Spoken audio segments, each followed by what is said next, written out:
Eu não quero falar muito do meu livro, mas eu queria que você abrisse sua Bíblia aí, em Mateus capítulo 6, versículo 9. Nós vamos ler do 9 ao 15. Se puderem colocar aqui para mim, eu quero que as meninas orem junto comigo. Eu até vou passar para esse lado aqui. Mateus capítulo 9, versículo 6. Mateus capítulo 6, versículo 9. Todos acharam?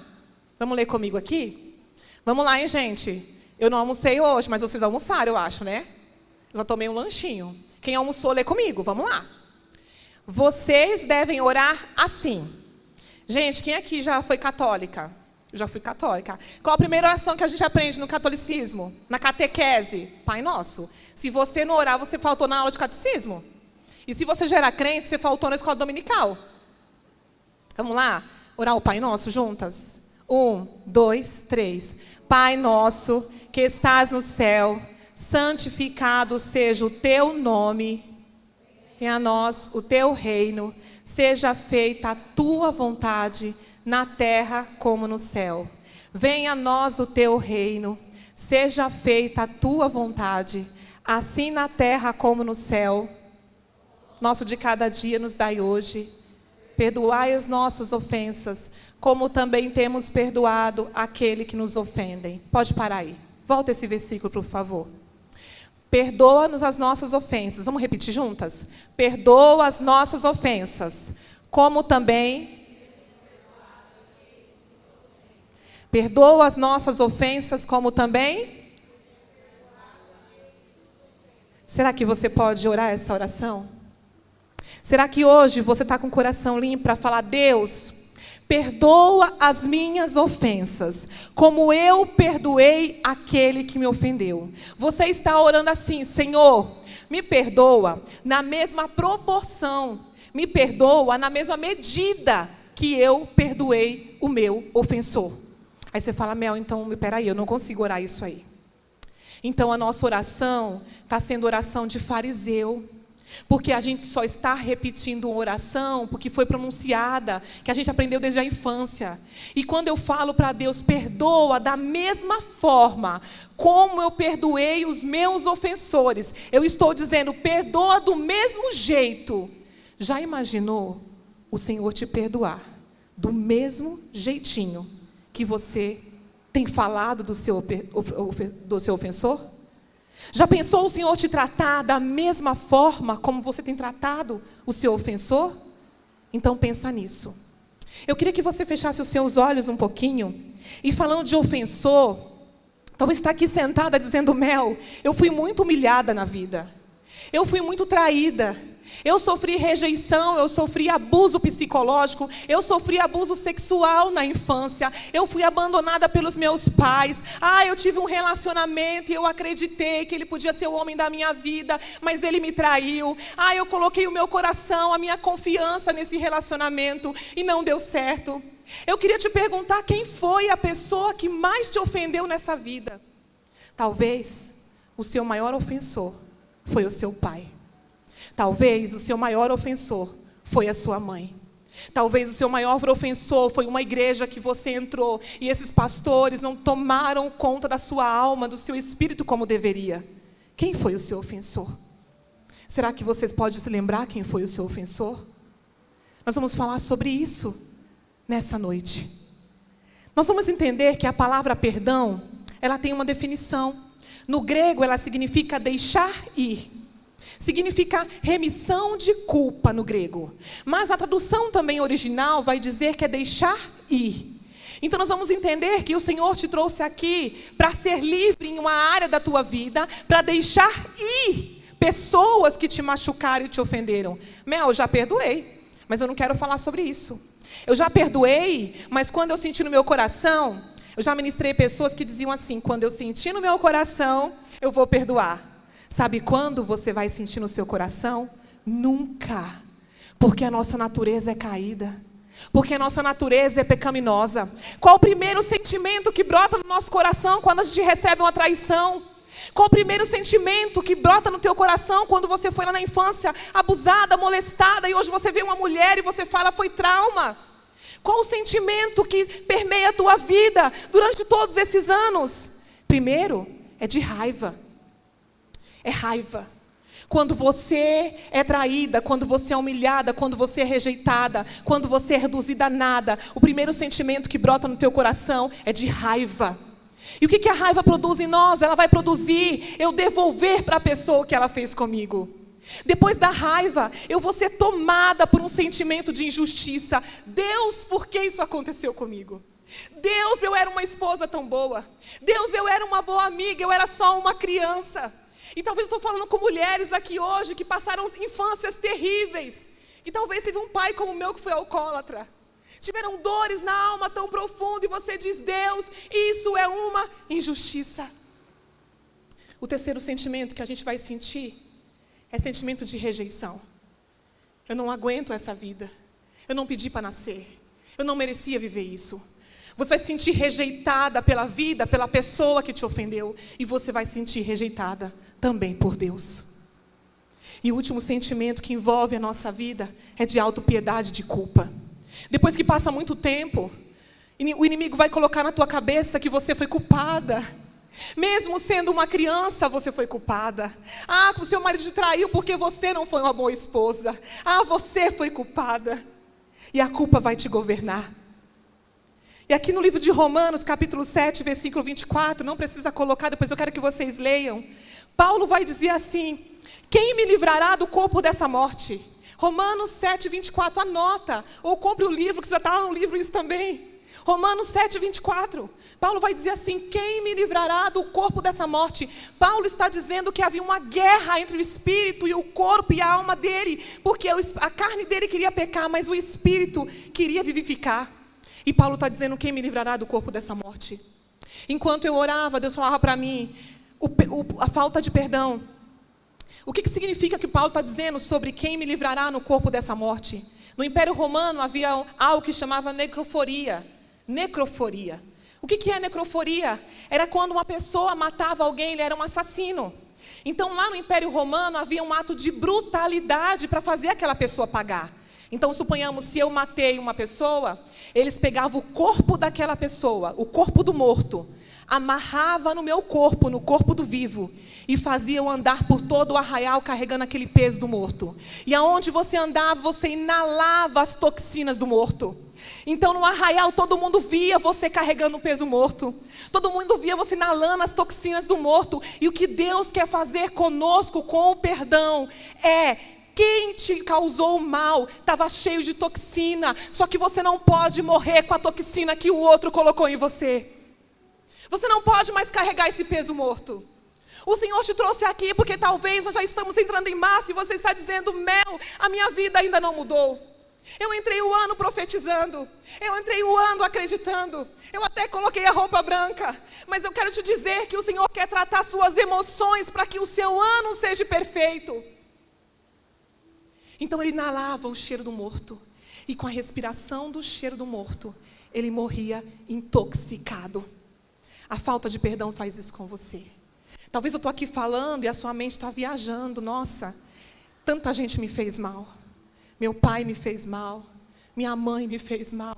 Meus irmãos me fizeram mal. Quem te fez mal?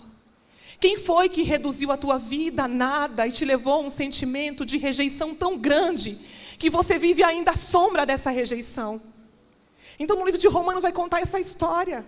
E o que Deus quer falar para você, mulher, hoje, é você não pode mais sair daqui carregando o peso do morto. Você não pode mais carregar peso do passado. Você não pode mais se intoxicar com aquilo que fizeram com você. Deus quer te dar um novo tempo e uma vida nova. E a Bíblia diz que foi para isso que se manifestou o Filho do Homem, para que você fosse livre. E hoje você precisa ser livre. Eu não sei qual trauma você carrega. Em Mateus capítulo 18, versículo 23, anota aí, vai contar uma história de um rei. Jesus está ensinando os seus discípulos a respeito de algumas parábolas. E Jesus se vê ali com os discípulos no capítulo anterior, falando como você deve tratar o seu irmão, como você deve tratar uma ofensa. E no capítulo 18 de Mateus, ele vai ensinar para os discípulos acerca do perdão. E Jesus disse assim, existia um rei que tinha vários servos que deviam para ele. E aí o rei decidiu que naquele dia ele ia se levantar e ia cobrar os servos que devia. E ele fez. Ele foi cobrar cada servo que devia a ele. A Bíblia diz que existia um servo que devia 10.000 talentos para esse rei. Então, o rei foi cobrar: você me deve 10.000 talentos, você precisa me pagar.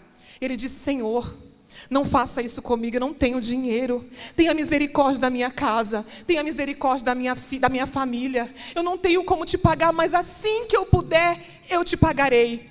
O texto diz que o rei, cheio de compaixão, cheio de misericórdia, ele diz: eu não vou mais te prender, eu não vou te colocar na cadeia, e as suas dívidas estão todas perdoadas.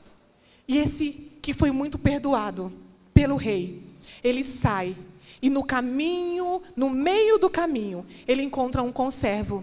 Só que esse conservo devia muito menos para ele, devia 100 denários. E quando esse servo, ele vai cobrar o conservo dele, ele diz assim: me paga o que você me deve, senão eu vou te colocar na cadeia, eu vou te prender a sua casa e prender a tua família. Diz que esse conservo se ajoelha, ele suplica pelo amor de Deus, por misericórdia: não faça isso com a minha família. E o que o servo que foi perdoado faz? Ele fala: eu não vou te perdoar. Por causa disso, eu vou te lançar na prisão e eu vou prender a sua casa e a sua família. E assim ele o faz. Ele foi perdoado, mas ele não conseguiu perdoar. Ele prendeu a família, prendeu a casa. E agora diz que o rei... Jesus começa a dizer essa parábola dizendo assim: e o reino de Deus é comparado como um rei.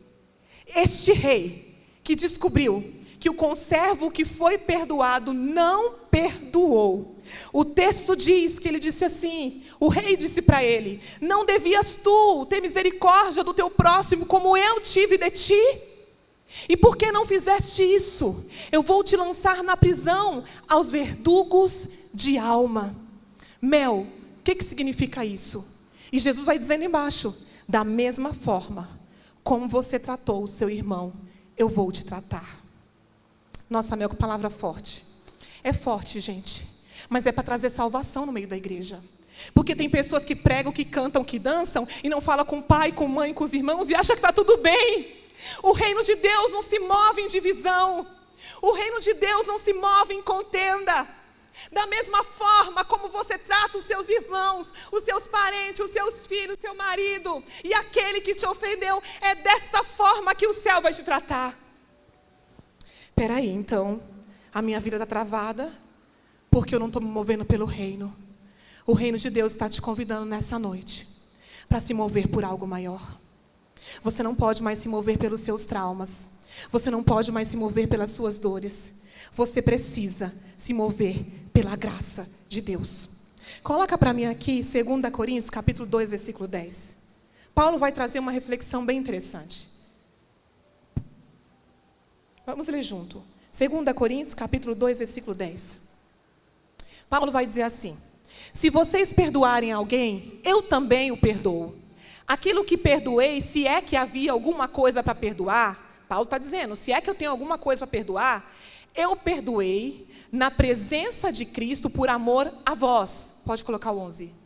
A fim de que Satanás não tivesse vantagem sobre nós. Paulo está dizendo que aquele que não perdoa é vencido por Satanás em todas as áreas da sua vida. Você não pode mais aceitar ser vencida por Satanás porque você não consegue liberar aqueles que te ofenderam. Paulo está dizendo: eu perdoo, mas não é porque eu sou bonzinho, não. Eu perdoo não é porque eu tenho vontade.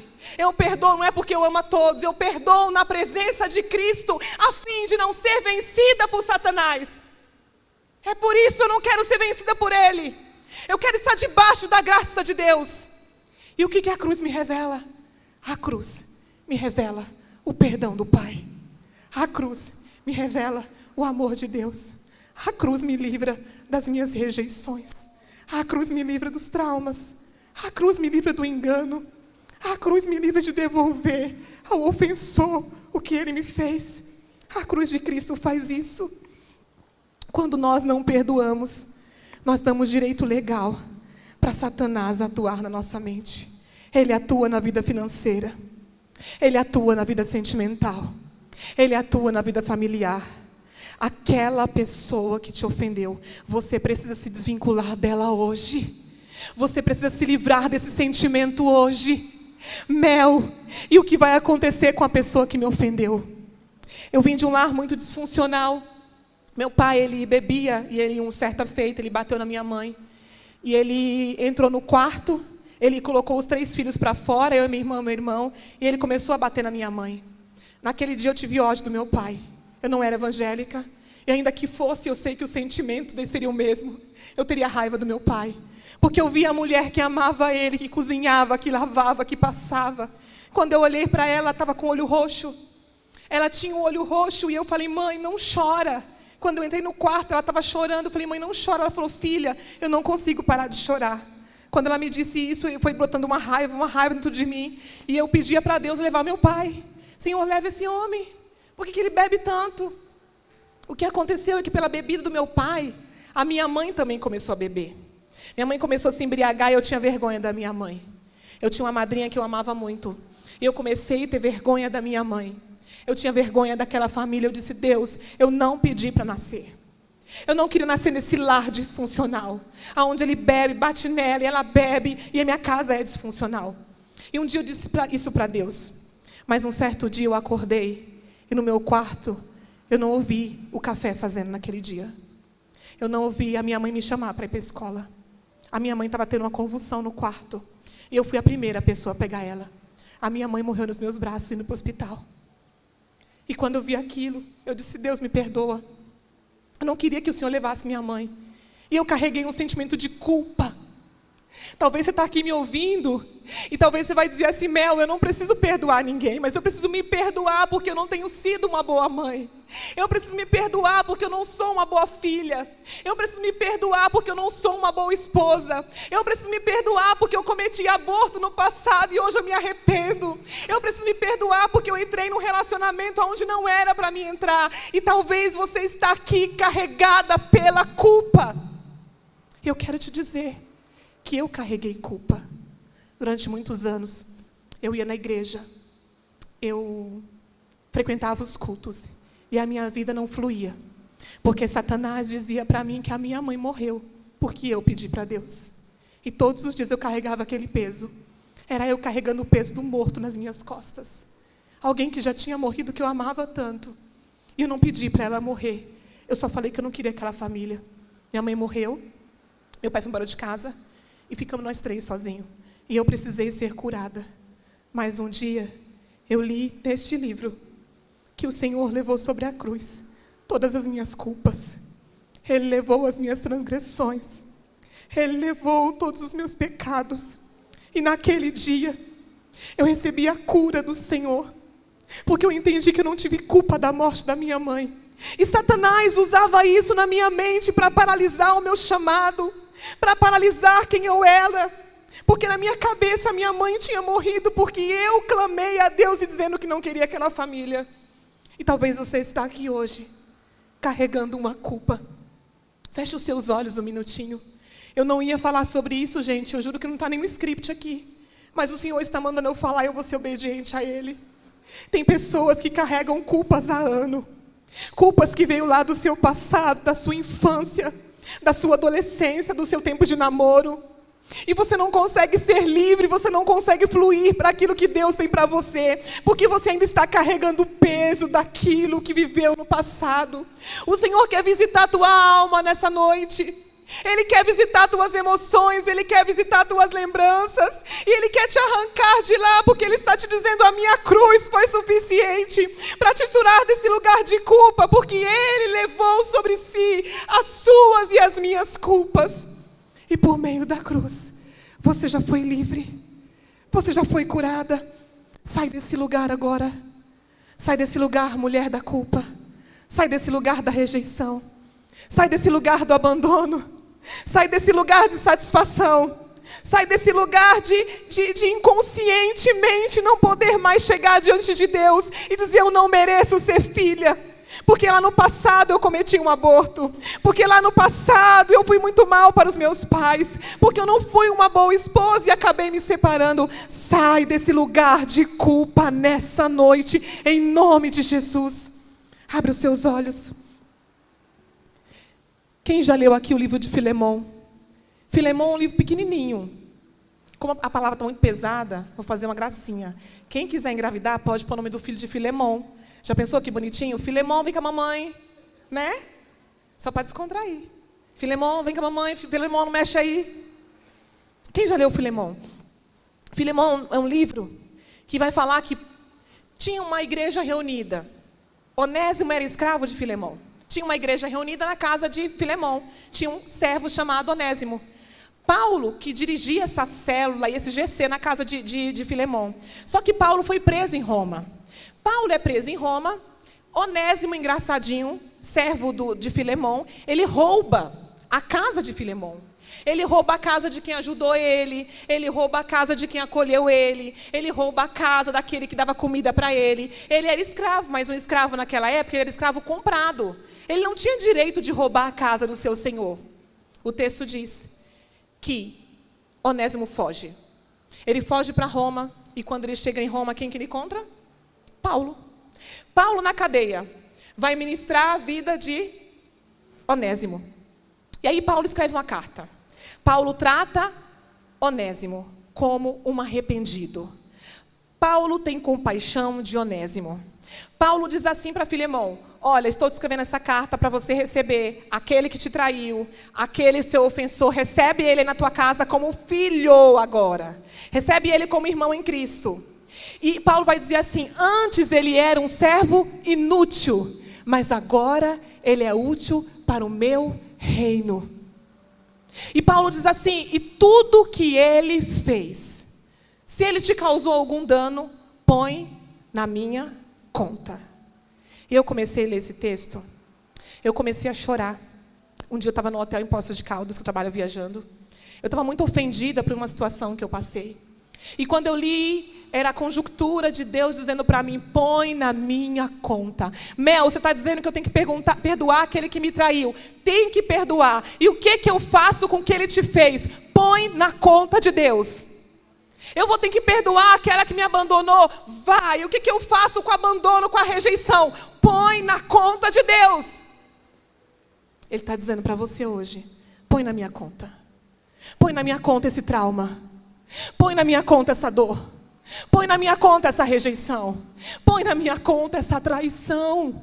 O Senhor sabe que você não merecia. Põe na conta de Deus. Mel, por que eu vou pôr na conta de Deus? Porque a Bíblia diz em 1 Pedro que temos um advogado. Aleluia. Ele diz assim: filhinhos, não peques, mas se você pecar, lembre-se que você tem um advogado. Eu entrei no meu quarto nesse dia em Poços de Caldas, ofendida por uma relação que eu tive de relacionamento, de namoro, namorando ali bonitinho em santidade, vivendo a graça de Deus, e fui muito decepcionada, muito frustrada. Eu entrei no meu quarto e falei assim: Deus, eu não quero falar com você hoje, não. Eu quero falar com um advogado, porque a tua palavra diz que o Senhor é advogado. E eu preciso que o Senhor mande um advogado no meu quarto agora. Quem aqui já sentiu uma dor na alma tão grande, tão grande, tão grande, que parece que vai sufocar? Quem aqui já entrou no seu quarto e você perdeu a respiração, porque você queria chorar e o choro não saía de tão grande a dor que estava na sua alma? Quem aqui na sua infância já foi molestada e quando chega a fase adulta você se lembra, você tem síndrome do pânico, tem depressão, ansiedade, porque você não consegue se lembrar daquele fato? E o choro engasga, nó na garganta. Eu estava assim naquele dia. Eu disse: eu não consigo falar. Eu não quero falar, eu não consigo falar. E eu li que eu tenho um advogado. Quem aqui tem alguma causa na justiça? Eu tenho uma causa na justiça. Quando você vai no advogado, como que é? A mulher vai desesperada, né? Ai, doutor, aconteceu tal e tal coisa. Olha, me roubaram. Olha, eu preciso fazer a separação. E vai no desespero a mulher. O doutor lá, posicionado, a doutora, ela fala assim: pode falar, ela te escuta. Quando ela fala: fica tranquila, que eu vou resolver a sua causa, o que a gente faz? Vou para casa. A advogada falou que vai resolver. E eu me movo pela palavra da advogada. Mas a Bíblia diz que eu também tenho um advogado. Só que esse advogado não é como o homem, que promete as coisas e demora para trazer a resposta. Esse advogado não é como o advogado da terra, que ele te escuta e ele vai fazer se ele conseguir. Esse advogado diz: a mim pertence a vingança e eu retribuo a cada um segundo as suas obras. Mel, o que vai acontecer com o meu ofensor? Põe na conta de Deus. Põe na conta de Deus o que essa pessoa fez com você. Põe na conta de Deus. E naquele dia eu comecei a chorar e falei: Deus, o Senhor viu o que fulano fez comigo? Eu falei: eu estou muito triste. Eu comecei a chorar, eu me derramei ali no chão. Eu falei: eu quero entregar essa rejeição. Eu quero entregar esse abandono. Eu estou me sentindo muito mal, eu não consigo levantar desse chão. E eu comecei a falar ali com o meu advogado. A Bíblia diz que ele não perde nenhuma causa. Ele é um advogado fiel. E quando você entrega nas mãos do advogado, ele toma para ele aquela dor, ele toma para ele aquela rejeição, e ele transforma esse sentimento nas tuas mãos em cura. E é isso que ele quer fazer com você nessa noite. Você só precisa consultar esse advogado. Quantas vezes acontece alguma coisa que você é ofendida, é traída, a primeira pessoa que você corre para ligar para sua mãe, para suas amigas, para os amigos, vai para o seu advogado. Se você está há anos carregando uma dor, eu quero te convidar hoje a ir no tribunal de Cristo. Feche os seus olhos aí. Imagina que você está na sala desse advogado. O que você falaria para ele? Ele está na sua frente, dizendo: olha, eu estou aqui para curar as suas dores. Filha, o que foi que te fizeram? Ele está dizendo para você não se preocupar, porque a Ele pertence a vingança. E Ele retribui a cada um segundo as suas obras. O seu papel é entregar imediatamente. Palavra de Deus em 1 Pedro, capítulo 2, versículo 23. Abre os seus olhos um pouquinho.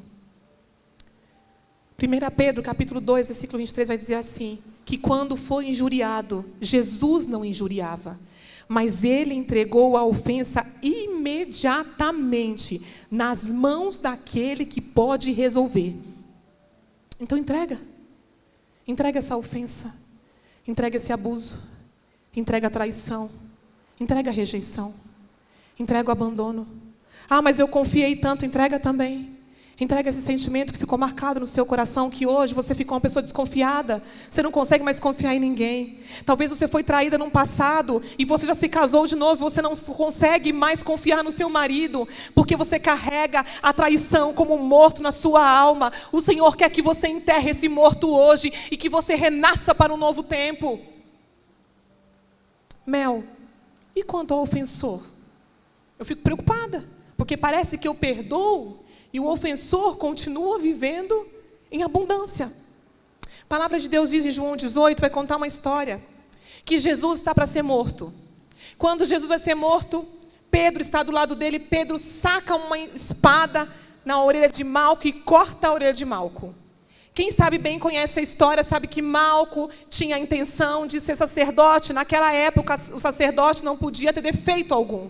Então Pedro corta os sonhos daquela pessoa. Pedro andava com Deus. Pedro vivia com Deus, com Jesus. Mas ele teve uma atitude infame. Ele cortou o sonho de alguém. O que Jesus faz?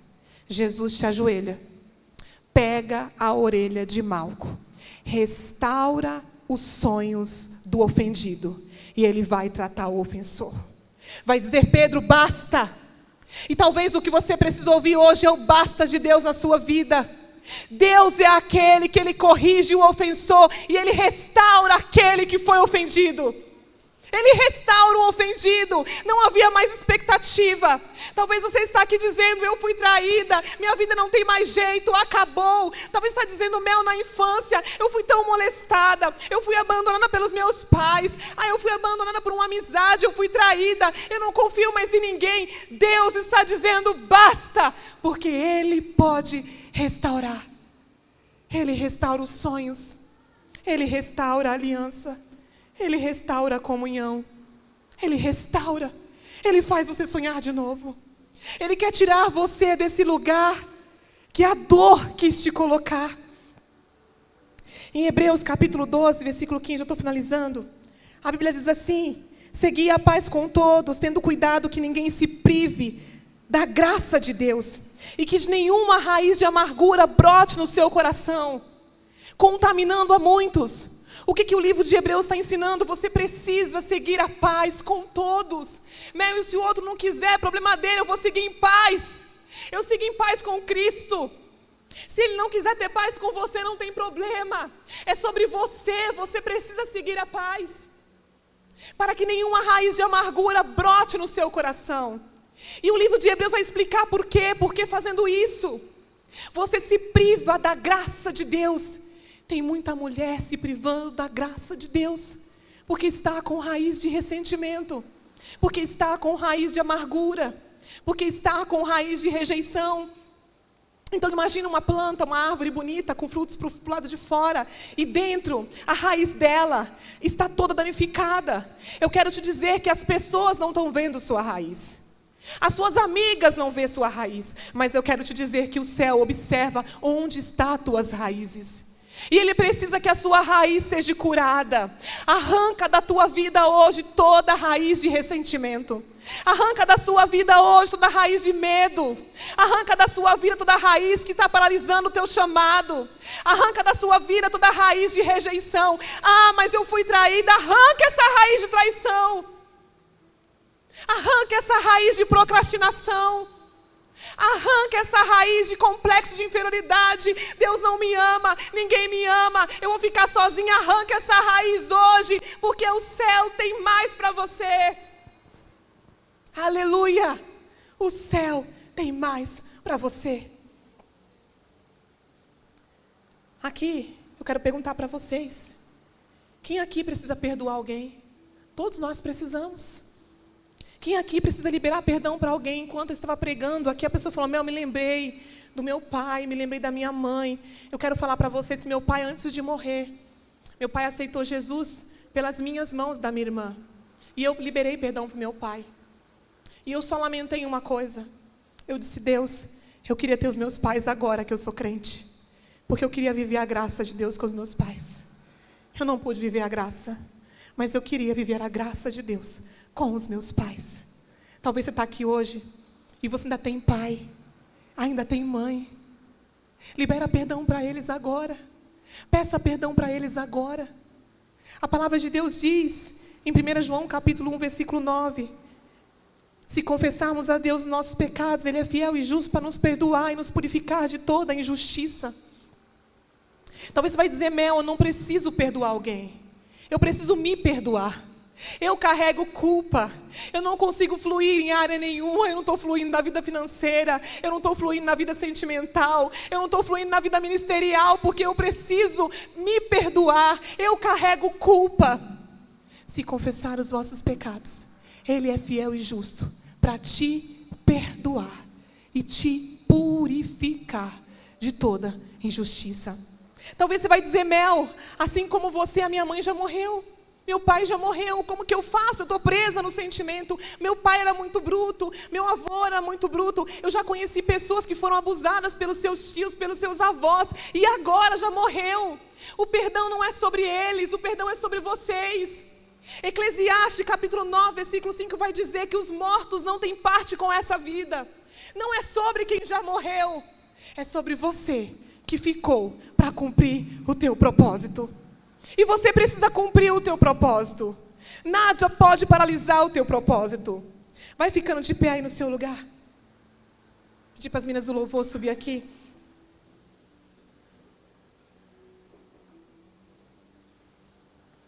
Eu quero pedir que apague as luzes um pouquinho, diminua as luzes para mim. Porque a palavra de Deus, ela é eficaz e ela é perfeita para trazer cura. E eu creio nisso. Eu creio que o Senhor tem cura para nós nesse lugar. Eu creio que o Senhor tem salvação para nós nesse lugar. Mas eu creio que o Senhor tem libertação para nós nesse lugar. Eu queria fazer alguns convites especiais, que eu quero orar por você. Só que antes de orar, quem aqui já leu Gênesis capítulo 45? A história de José. José, foi entregue e vendido pelos seus próprios irmãos. José foi abandonado. Roubaram a túnica de José. E não foi um estranho que roubou, foi a própria família, foi os próprios irmãos. Ele sofreu, ele passou fome, ele foi vendido até o Senhor o encontrar. Mas o texto diz que José, num certo feito, ele estava no seu palácio e ele precisou encontrar de novo seus irmãos. Ele precisava liberar o perdão para aqueles irmãos, porque ele precisava seguir para aquilo que o céu tinha para José. O texto diz que os irmãos avistaram ele de longe. E José reconheceu que eram os irmãos que traíram eles, que venderam ele. Imagina a rejeição de José. Era o filho mais amado do papai. Ele foi vendido como escravo. Ele foi privado de crescer com seu pai. O texto diz que José vai para o alto do palácio. E no alto do palácio o texto vai dizer que José, ele começou a gritar tão alto, tão alto, tão alto, tão alto, que todo o palácio pôde ouvir. O que era aquele grito? Era o grito de rejeição saindo para fora. Era o grito de abandono saindo para fora. Era o grito do abuso que estava na alma há muito tempo saindo para fora. Era o grito da traição saindo daquela alma. Era o grito de dor de José saindo para fora. E o texto diz que ele abraçou os seus irmãos. E ele liberou perdão para os irmãos. Eu não sei qual sentimento você chegou aqui hoje. Talvez tudo que eu falei você se identificou um pouco. Mas eu queria fazer um convite para você que precisa se perdoar. Ninguém vai olhar para você. Isso aqui é um culto de cura. A Bíblia diz que quando Jesus foi até a casa de Maria e de Marta, Lázaro tinha morrido. E Maria se prostra aos pés dele em lágrimas, dizendo: Senhor, se tu estivesses aqui, o meu irmão não teria morrido. Talvez a tua frase nessa noite é: Senhor, se o Senhor estivesse comigo na infância, eu não teria sido abusada.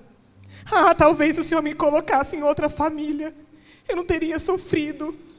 Talvez se o Senhor me colocasse com outro pai, eu não teria sofrido tanto abuso do meu pai, psicológico. Talvez você vai dizer: se você estivesse aqui, Senhor Jesus, comigo na minha infância, a minha mãe não teria me abandonado. Talvez você é a Maria que está dizendo hoje: Senhor, se o Senhor estivesse comigo, eu não teria casado errado. Senhor, se o Senhor estivesse comigo, eu não teria sido traída. Senhor, se o Senhor estivesse comigo, eu não teria passado, Senhor, esses abusos que eu passei. Se o Senhor estivesse comigo, eu não seria rejeitada. Se o Senhor estivesse comigo, eu não seria complexada. Eu quero que você venha aqui na frente, que precisa se perdoar.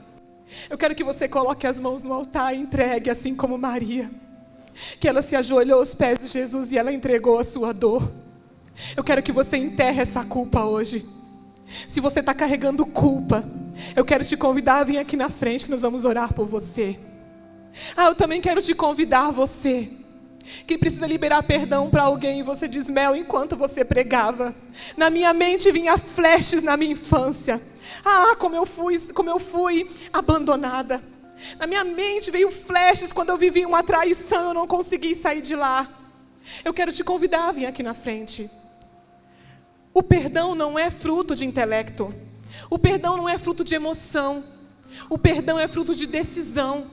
E você precisa decidir hoje liberar essa pessoa. Mel, como que eu decido? Decida, sai do seu lugar e diga: Deus, hoje eu quero perdoar minha mãe. Hoje eu quero perdoar o meu pai. Hoje eu quero perdoar meu ex-marido. Fala o nome dele. Eu quero te entregar fulano e ciclano de tal. Eu quero perdoar minha sogra. Eu não tive uma sogra que cuidou de mim quando eu me casei. Eu quero liberar perdão para minha sogra hoje. Eu quero liberar os meus ofensores. Foram meus avós. Eu quero agora colocar no teu altar, Senhor, essa pessoa. E você vai dizer o nome dela: Deus, eu quero entregar fulano e fulano de tal. Eu quero entregar a minha mãe. Eu quero entregar os meus filhos. Começa a entregar aí no seu lugar. Talvez você está dizendo: Mel, não tem que perdoar ninguém não. Só que eu fui numa igreja onde falaram tão mal de mim, porque eu decidi que eu não ia mais pisar em igreja nenhuma.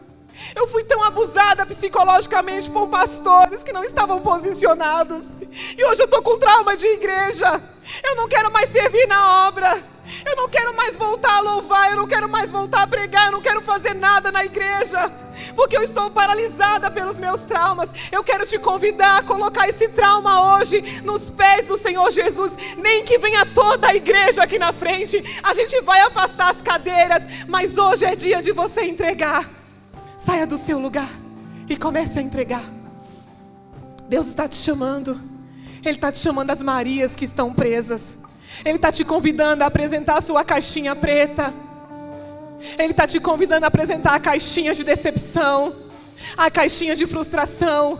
E não importa se você está aqui servindo também o Shine, mas se você se lembrou de alguém que te ofendeu, que te feriu, e você precisa hoje entregar. Este altar não é para quem prega, esse altar não é para quem canta, esse altar é para o reino de Deus ser glorificado. E você pode se colocar, se derramar aos pés de Jesus essa noite, dizendo: Deus, eu vou entregar. Eu vou entregar, eu não volto mais para casa com isso. Hoje é o Senhor dando basta na minha vida, eu vou entregar, eu não volto mais para casa com isso. Eu decidi, é hoje, que o Senhor está dando basta na minha vida. Minha vida financeira vai fluir. Amém, meu marido, eu ainda sou casada, mas eu preciso perdoar ele, porque ele é grosso comigo, porque ele não sabe como falar, porque ele veio de um lar também disfuncional. Eu quero perdoar o meu marido. Sai do seu lugar e se ajoelha aqui na frente e começa a liberar perdão para o seu marido, libera perdão para os seus filhos, libera perdão para suas amigas, libera esse perdão. Nós vamos orar agora, vamos cantar um louvor.